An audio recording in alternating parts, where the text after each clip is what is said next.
Hello and welcome back to another video from me, Cozy Chapters. Today I've been inviting a little bit more nostalgia. I'm not sure if anyone will know this website. I'm not sure how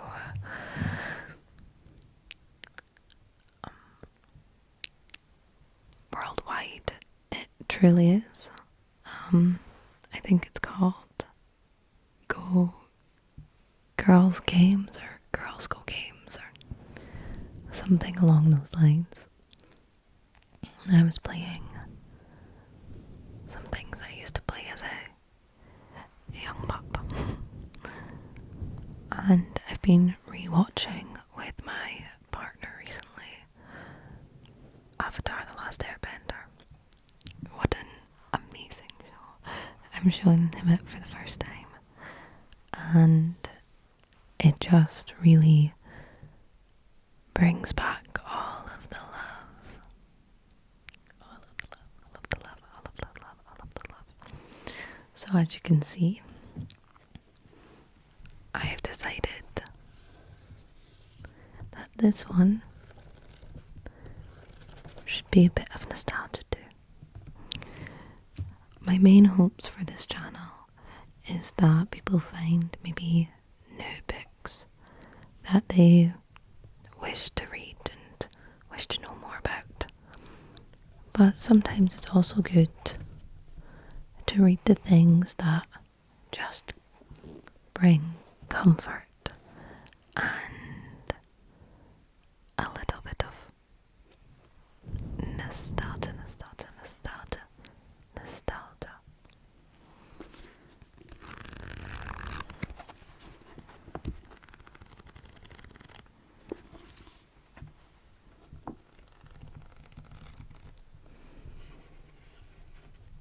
And maybe you haven't seen this cover art before, because there's a lot of different cover arts and publication. I don't know the correct word for that actually. So yes, I love when series have the number on top of it. I'm not sure why, maybe because I like when I can definitely read in the correct order of series. Yes. So I say we just jump right in and even read the blurb. Turning the envelope over, his hands trembling, Harry saw a purple wax seal bearing a coat of arms, a lion, an eagle, a badger, and a snake surrounding a large letter H. Kind of rhymes that last bit. Harry Potter has never even heard of Hogwarts when the letter started dropping on the doormat at number 4 Privet Drive, addressed in green ink on yellowish parchment paper with a purple seal. They are swiftly confiscated by his grisly aunt and uncle. Then, on Harry's 11th birthday, a great beetle-eyed giant of a man called Rubeus Hagrid burst in with some astonishing news. Harry Potter is a wizard, and he has a place at Hogwarts School of Witchcraft and Wizardry.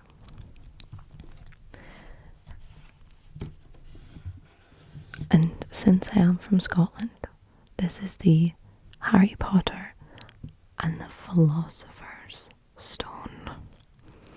I know that in America it's Sorcerer's Stone. And these are the cover arts for the other books.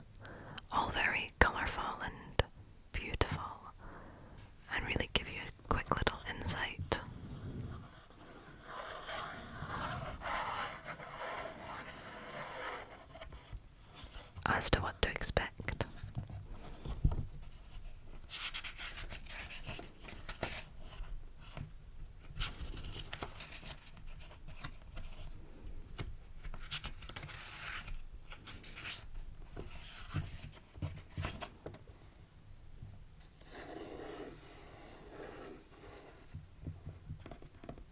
here we have a map of the Hogwarts grounds. Personally, I am a very, very big Harry Potter fan. These books are what got me back into reading as a young adult, and they are a world that I have always longed to be a part of, obviously, but we can't have that, can we, in reality? But it's a great escape. I tend to even rewatch the movies when it starts to get into autumn, and now we're in September, so it feels very fitting. But as you can see, we have Hogsmeade Station down here. We have the greenhouses and the castle and the Quidditch Stadium. And way over here, we have Hogsmeade. We have the Broom Shed and the Whomping Willow. Hagrid's hut on the cusp of the Forbidden Forest. And we jump right in to chapter 1. The boy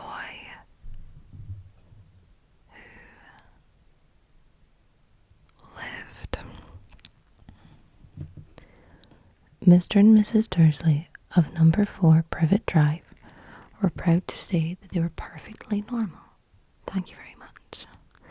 They were the last people you'd expect to be involved in anything strange or mysterious, because they just didn't hold with such nonsense. Mr. Dursley was the director of a firm called Grunnings, which made drills. He was a very big, beefy man with hardly any neck, although he did have a very large moustache. Mrs. Dursley was thin and blonde and had nearly twice the amount of neck, which came in useful as she spent so much of her time craning over garden fences, spying on the neighbours. The Dursleys had a small son called Dudley, and in their opinion there was no finer boy anywhere. The Dursleys had everything they wanted, but they also had a secret. They had a quick secret. Can I tell you something like that?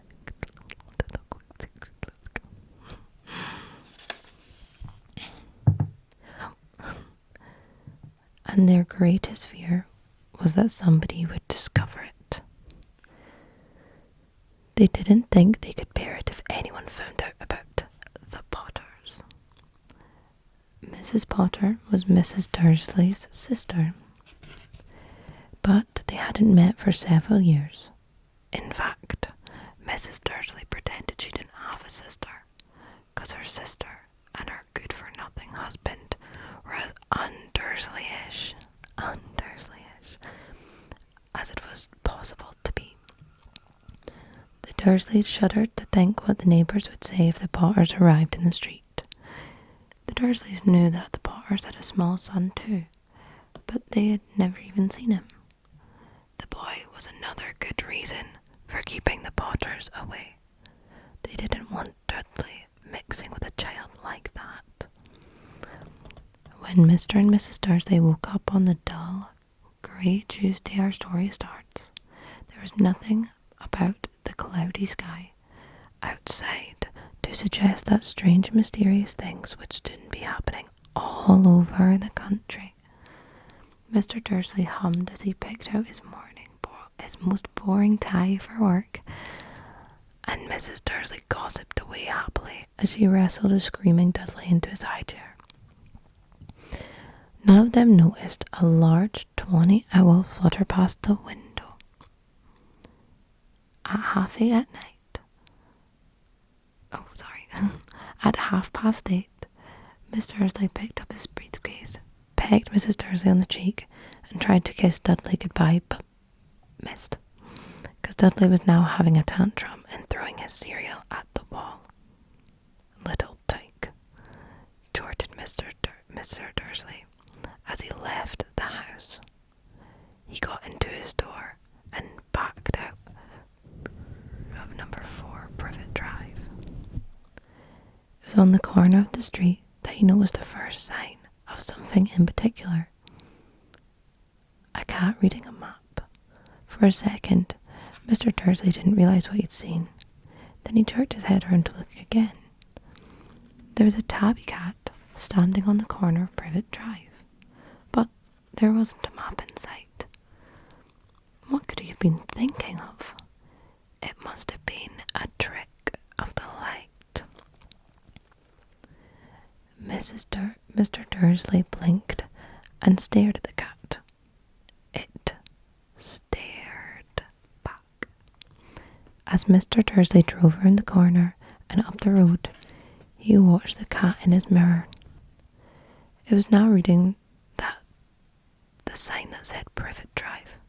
No, looking at the sign. Cats couldn't read maps or signs. Mr. Dursley gave himself a little shake and put the cat out of his mind. As he drove towards town, he thought of nothing except a large order of drills he was hoping to get that day. But on the edge of town, drills were driven out of his mind by something else. As he sat in the usual morning traffic jam, he couldn't help noticing that there seemed to be a lot of strangely dressed people about. People in cloaks.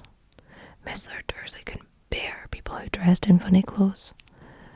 The get-ups you saw on young people, he supposed this was some stupid new fashion. He drummed his fingers on the steering wheel. And his eyes fell on a huddle of these weirdos standing close by. They were whispering excitedly together. Whispering excitedly together. Mr. Dursley was enraged to see that a couple of them weren't young at all. Why, the man had to be older than he was, and wearing an emerald green cloak. The nerve of him. But then it struck Mr. Dursley that this was probably some silly stunt. These people were obviously collecting for something. Yes, that would be it. The traffic moved on, and a few minutes later, Mr. Dursley arrived in the Grunnings car park, mind back on the drills. Mr. Dursley always sat with his back to the window in his office on the 9th floor.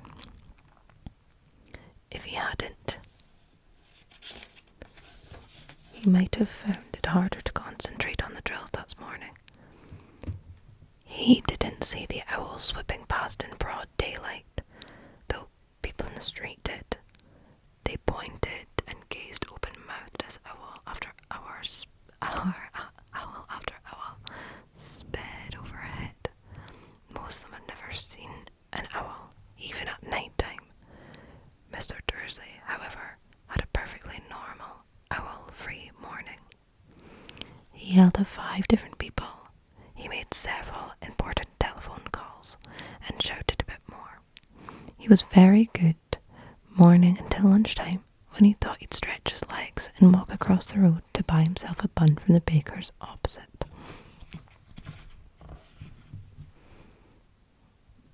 He had forgotten all about the people in cloaks until he passed a group of them next to the baker's. He'd eyed them angrily as he passed. He didn't know why, but they made him uneasy. This lot were whispering excitedly too. He couldn't see a single collecting tin. It was on his way back past them, clutching a large donut in a bag, that he got a few words of what they were saying. The Potters, that's right, that's what I heard. Yes, and their son, Harry. Dursley stopped dead. Fear flooded He looked back at the whispers as if he wanted to say something to them, but thought better of it. He dashed back across the road, hurried up to his office, snapped at his secretary not to disturb him, and seized the telephone and had almost finished dialing his home number when he changed his mind. He put the receiver back down and stroked his mustache, thinking, no, he wasn't being stupid. Potter wasn't such an unusual name. He was sure there were lots of people called Potter who had a son called Harry. Come to think of it, he wasn't even sure that was his nephew's name. He'd never even seen the boy. It might have been Harvey or Harold. There was no point in worrying Miss Dursley. She always got so upset at any mention of her sister. He didn't blame her if he'd had a sister like that. But all the same, those people in cloaks. He found it a lot harder to concentrate on drills that afternoon, and when he left the building at 5 o'clock, he was still so worried he walked straight into someone just outside the door. Sorry, he grunted, as the tiny old man stumbled and almost fell. It was a few seconds before Mr. Dursley realised that the man was wearing a violet cloak. He didn't seem at all upset at almost being knocked to the ground. On the contrary, his face split into a wide smile, and he said in a squeaky voice that made passers-by stare, "Don't be sorry, my dear sir, for nothing could upset me today. Rejoice, for you know who has gone at last. Even muggles like yourself should be celebrating this happy, happy day." As the old man hugged Mr. Dursley around the middle and walked off, Mr. Dursley stood rooted to the spot. He had just been hugged by a complete stranger. He also thought he had been called a muggle, whatever that was. He was rattled. He hurried to his car and set off home, hoping he was imagining things, which he had never hoped for before, because he didn't approve of imagination.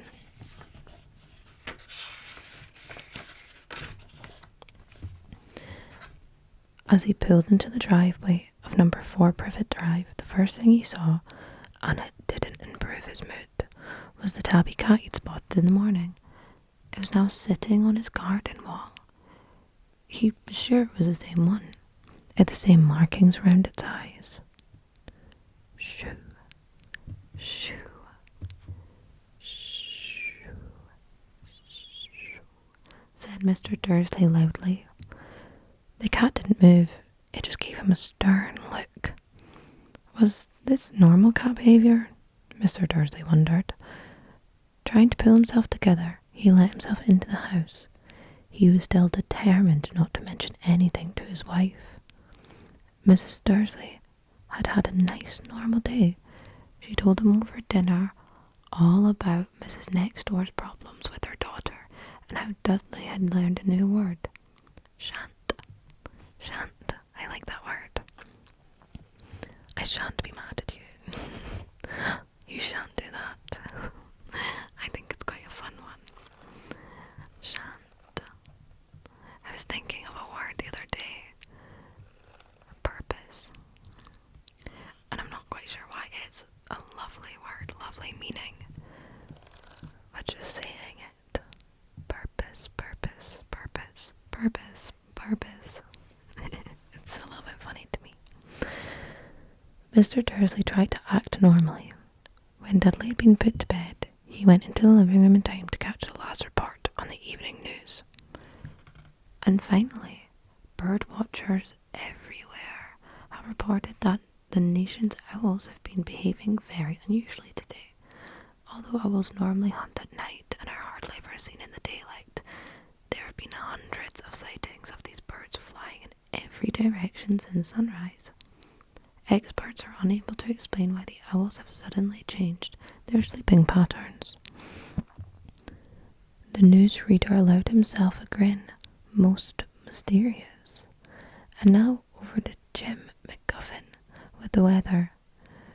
Going to be any more showers of owls tonight, Jim? Well, Ted, said the weatherman, I don't know about that, but it's not only the owls that have been acting oddly today.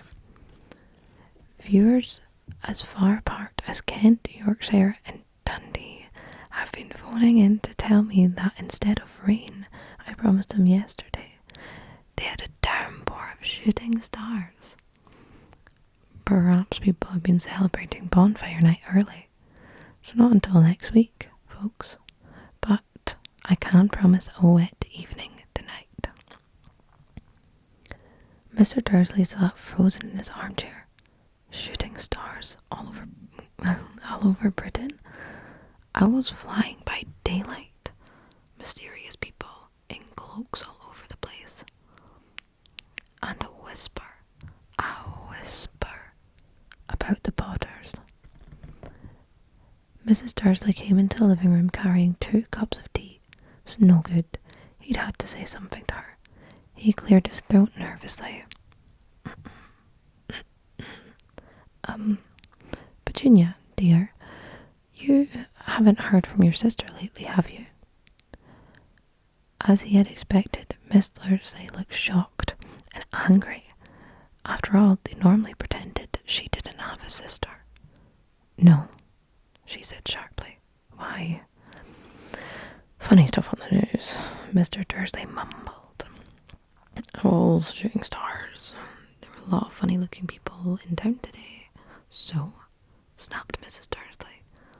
Well, I just thought maybe it was something to do with, her lot. Mrs. Dursley sipped her tea through pursed lips. Mr. Dursley wondered whether he dared tell her he'd heard the name Potter. He decided he didn't dare.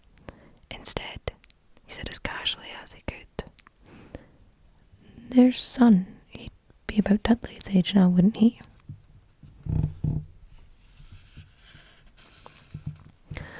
I suppose so, said Mrs. Dursley stiffly. What was his name again? Howard, isn't it? Harry. Nasty common name, if you ask me. Oh, yeah, said Mr. Dursley, his heart sinking horribly. Yes, I quite agree.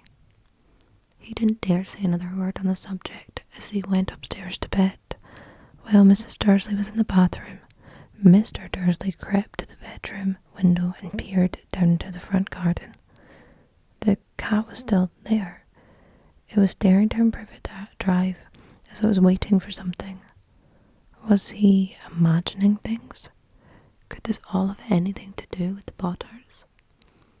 If it did, if it got out that they were related to a pair of, well, he didn't think he could bear it.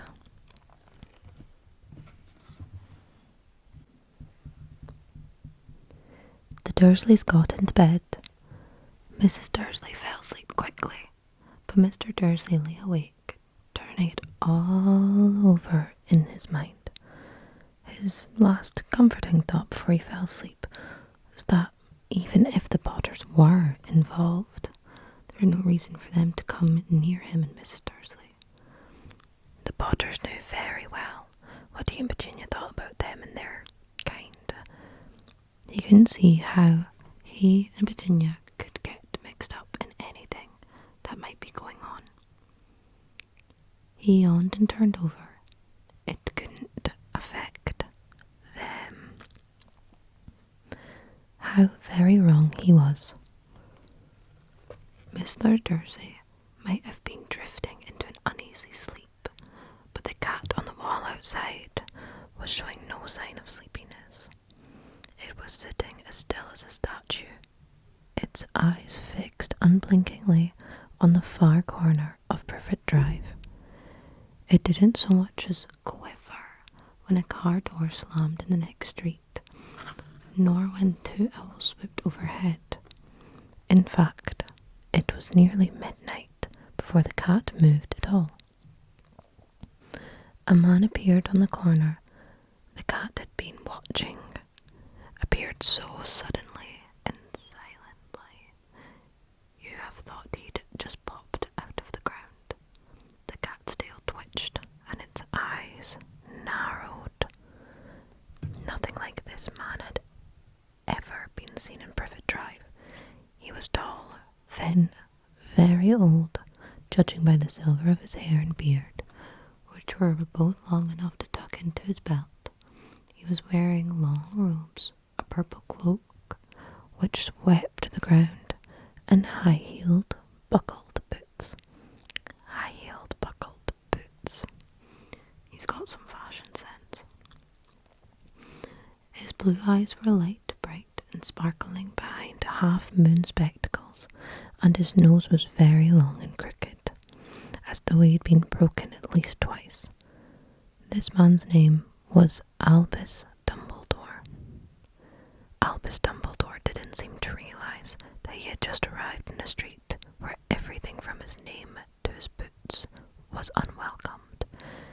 He was busy rummaging in his cloak, looking for something, but he did seem to realise he was being watched, because he looked suddenly up at the cat, which was still staring at him from the other end of the street. For some reason, the sight of this cat seemed to amuse him. He chuckled and muttered, "I should have known." He had found what he was looking for inside his pocket. It seemed to be a silver lighter cigarette. He flicked it open and held it up in the air and clicked it. Click, click, click, click. The nearest street lamp went out with a little pop. He clicked it again. Click, click. The next lamp flickered into darkness. 12 times he clicked the put outer until the only lights left in the whole street were the two tiny pinpricks in the distance, which were the eyes of the cat watching him. If anyone looked out their window now, even the beady-eyed Mrs. Dursley, they wouldn't be able to see anything that was happening down on the pavement. Dumbledore slipped the put outer back inside his cloak and set off down the street towards number 4, where he sat down on the wall next to the cat. He didn't even look at it, but after a moment he finally spoke. "Fancy seeing you here, Professor McGonagall."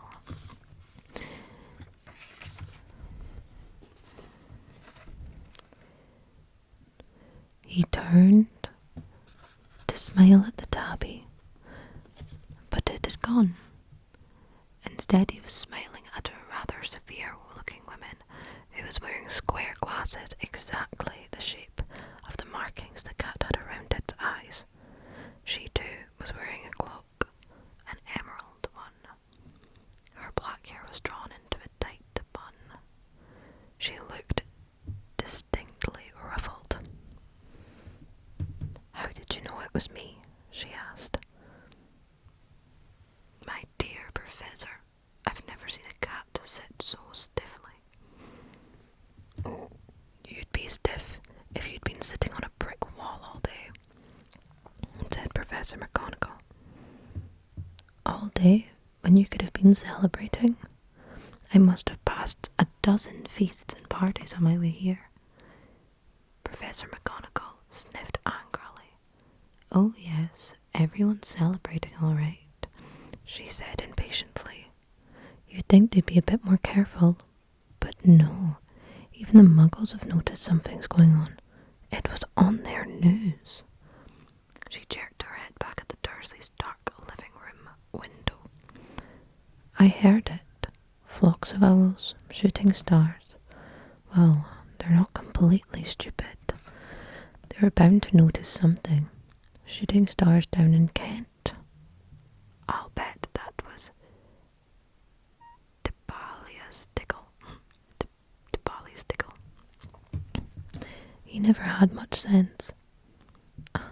You can't blame them, said Dumbledore gently. We've had precious little to celebrate. We've had precious little to celebrate for 11 years. I know that, said Professor McGonagall irritably. But there's no reason to lose our heads. People are being downright careless, out on the street in broad daylight, not even dressed in muggle clothes, swapping rumours. She threw a sharp, sideways glance at Dumbledore here, as though hoping he was going to tell her something. But he didn't, so she went on. A fine thing it would be if, on the very day you know who seems to have disappeared at last, the muggles found out about us all. I suppose he really has gone, Dumbledore. It certainly seems so, said Dumbledore. We have much to be thankful for. Would you care for a lemon sherbet? A what? A lemon sherbet. A sherbet lemon. I noticed that I will change two words around earlier on. Where was it?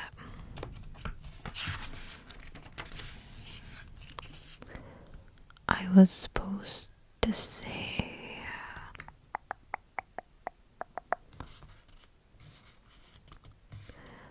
a silver cigarette lighter, but instead I said a lighter cigarette. How my brain works, I'm not sure. A sherbet lemon. They're a kind of muggle sweet I'm rather fond of. No, thank you, said Professor McGonagall coldly, as though she didn't think this was a moment for sherbet lemons. As I say, even if you know who has gone, my dear Professor, surely a sensible person like yourself can call him by his name. All this you-know-who nonsense. For 11 years I've been trying to persuade people to call him by his proper name. Voldemort. Professor McGonagall flinched, but Dumbledore, who was sticking to sherbet lemons, seemed to not notice. It all gets so confusing if we keep saying you-know-who. I have never seen any reason to be frightened of saying Voldemort's name. I know you haven't, said Professor McGonagall, sounding half exasperated, half admiring. But you're different. Everyone knows you're the only one you know. All right, Voldemort was frightened of. You flatter me, said Dumbledore calmly. Voldemort had powers I will never have. Only because you're too, well, noble to use them. It's lucky it's dark. I haven't blushed so much since Madame Pomfrey told me she liked my new earmuffs. His new earmuffs. His new earmuffs. Professor McGonagall shot a sharp look at Dumbledore and said, "The owls are nothing to the rumours that are flying around. You know what everyone's saying about why he's disappeared, about what finally stopped him." It seemed that Professor McGonagall had reached the point she was most anxious to discuss. The real reason she'd been waiting on a cold hard wall all day, for neither as a cat nor as a woman had she been fixed Dumbledore with such a piercing stare as she did now. It was plain whatever reason everyone was saying, she was not going to believe it until Dumbledore told her it was true. Dumbledore, however, was choosing another sherbet lemon and did not answer. What they're saying is that last night Voldemort turned up in Godric's Hollow. He went to find the Potters. The rumours that Lily and James Potter are that they're dead. Dumbledore bowed his head. Professor McGonagall gasped. Lily and James, I can't believe it. I didn't want to believe it. Oh, Albus. Dumbledore reached out and patted her on the shoulder. I know, he said heavily. Professor McGonagall's voice trembled as she went on. That's not all. They're saying he tried to kill Potter's son, Harry, but he couldn't. He couldn't kill that little boy. No one knows why or how, but they're saying when he couldn't kill Harry Potter, Voldemort's power somehow broke, and that's why he's gone. Dumbledore nodded glumly. It's true, faltered Professor McGonagall. After all he's done, all the people he's killed, he couldn't kill a little boy. It's just astounding. Of all the things to stop him. But how in the name of heavens did Harry survive? We can only guess, said Dumbledore. We may never know. Professor McGonagall pulled out a lace handkerchief and dabbed her eyes beneath her spectacles. Dumbledore gave a great sniff as he took a golden watch from his pocket and examined it. It was a very odd watch. It had 12 hands, but no numbers. Instead, little planets were moving around the edge. It must have made sense to Dumbledore, though, because he put it back in his pocket and said, Hagrid's late. I suppose it was he who told you I'd be here, by the way. Yes, said Professor McGonagall, and I don't suppose you're going to tell me why you're here, of all places.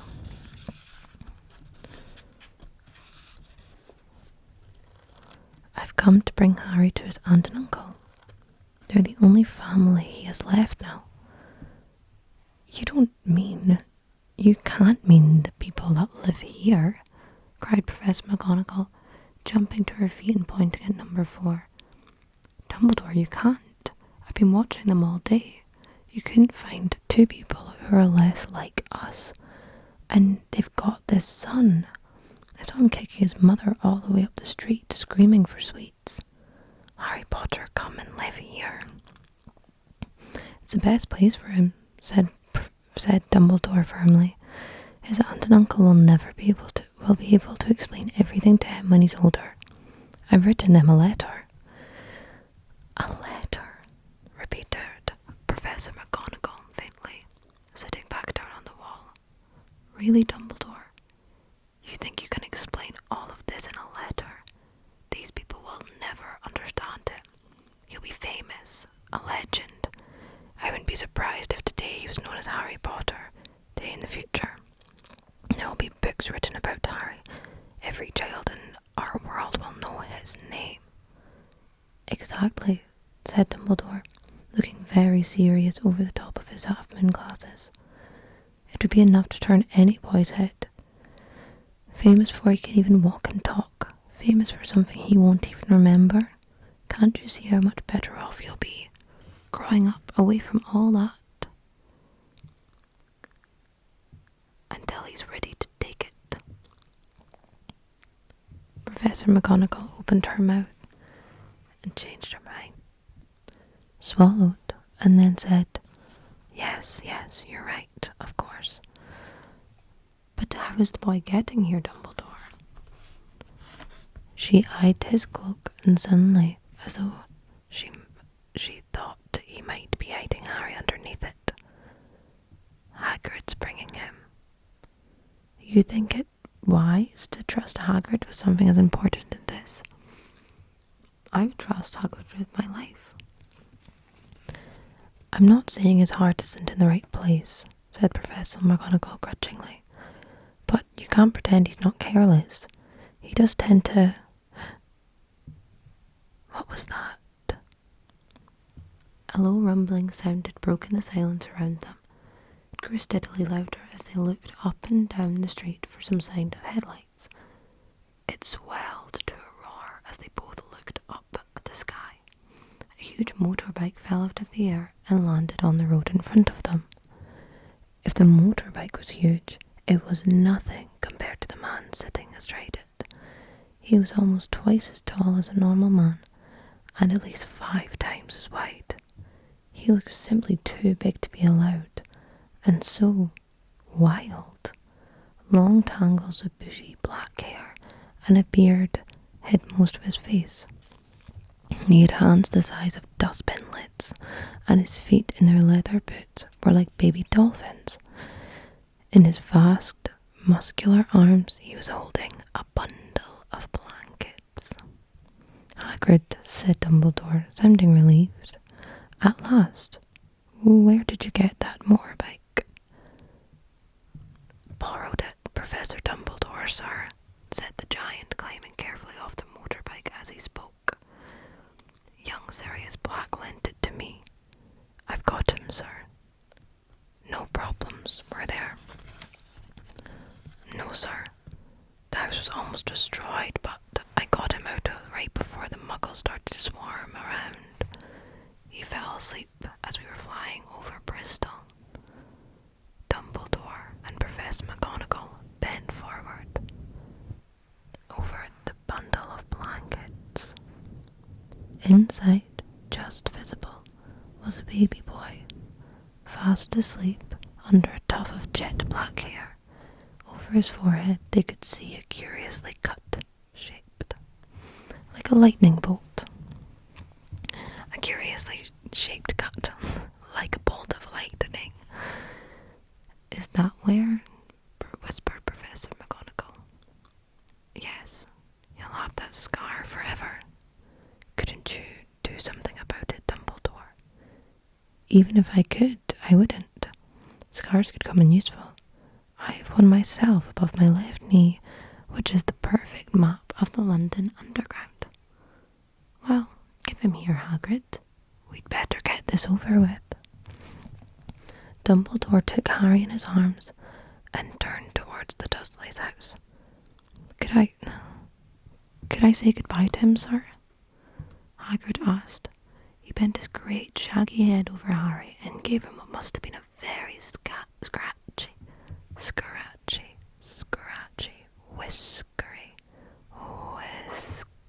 kiss. Then suddenly, Hagrid let out a howl like a wounded dog. Shh, hissed Professor McGonagall. You'll wake the muggles. Sorry, sobbed Hagrid, taking out a large spotted handkerchief and burying his face in it. But I can't stand it. Lily and James are dead, and poor little Harry off to live with muggles. Yes, it's all very sad. But get a grip on yourself, Hagrid, or we'll be found, Professor McGonagall whispered, patting Hagrid gingerly on the arm as Dumbledore stepped over the low garden wall and walked into the front door. He laid Harry gently on the doorstep, took a letter out of his cloak and tucked it inside Harry's blankets, then came back to the other two. For a full minute the three of them stood and looked at the little bundle. Hagrid's shoulders shook. Professor McGonagall blinked furiously at the twirling light that usually shone from Dumbledore's eyes seemed to have gone out. Well, Dumbledore said finally, that's that. We've got no business staying here. We may as well go join in on the celebrations. Yeah, said Hagrid, very muffled voice. I'd best get this bike away. Good night, Professor McGonagall. Professor Dumbledore, sir. Wiping his streaming eyes on his jacket sleeve, Hagrid swung himself onto the motorbike and kicked the engine into life. With a roar, it rose into the air and off into the night. I shall see you soon, I expect, Professor McGonagall, said Dumbledore, Nodding to her, Professor McGonagall blew her nose in reply. Dumbledore turned and walked back down the street. On the corner, he stopped and took out the silver Buddha router. He clicked it once and all 12 balls of light sped back to their street lamps, so that Privet Drive glowed suddenly orange and he could make out a tabby cat slinking round the corner at the other end of the street. He could just see a bundle of blankets on the step of number 4. "Good luck, Harry," he mumbled and turned on his heel, and with a swish of his cloak, he was gone. A breeze ruffled the neat hedges of Privet Drive, which lay silent and tidy under the inky sky. The very last place you'd expect astonishing things to happen. Harry Potter rolled over inside of his blanket without waking up. One small hand closed on the letter beside him, and he slept on, not knowing he was special, not knowing he was famous, not knowing he would be woken in a few hours' time by Mrs. Dudley screaming as she opened the front door to put out the milk bottles, nor that he would spend the next few weeks being prodded and pinched by his cousin Dudley. He couldn't know any of that at this possible moment. People meeting in secret all over the country were holding up their glasses, saying in hushed voices, "To Harry Potter, the boy who lived." Now that felt very nice to reread. It's been a few years since I've reread this book or this book series, and I think even just a chapter here and there helps reconnect to the inner child, or if you've seen the movies but not read the books, it might be nice for you to get a little bit more insight. Like Hagrid's motorbike was originally Sirius's. I love that little tidbit. That little tidbit. Little tidbit.